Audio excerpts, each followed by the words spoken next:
Padova, anche grazie al progetto Veneto Adapt, sta attuando politiche per l'adattamento ai cambiamenti climatici, con una maggiore attenzione alla gestione delle acque.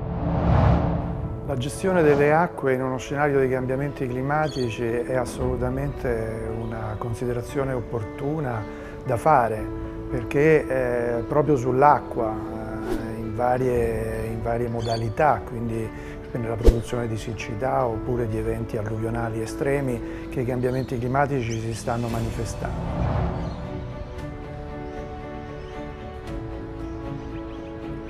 Anche le comunità possono avere un ruolo molto importante proprio in questo senso.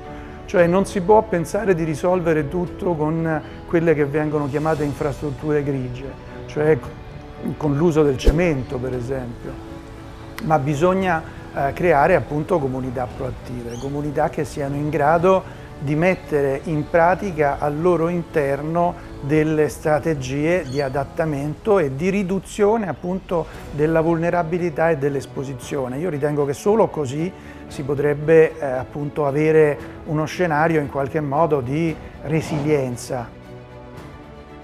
I contratti di fiume in Italia nascono all'inizio del 2000 e grazie anche al tavolo nazionale dei contratti di fiume che coordino, i contratti di fiume sono diventati uno strumento che si va sempre più diffondendo, perché appunto pone le comunità al centro delle azioni che si possono fare per migliorare la qualità della risorsa e ridurre il rischio all'interno dei bacini idrografici. I contratti di fiume nascono proprio con questa visione, cioè con la visione di mettere ogni cittadino nella condizione di essere responsabile del proprio futuro, di essere un attore primario.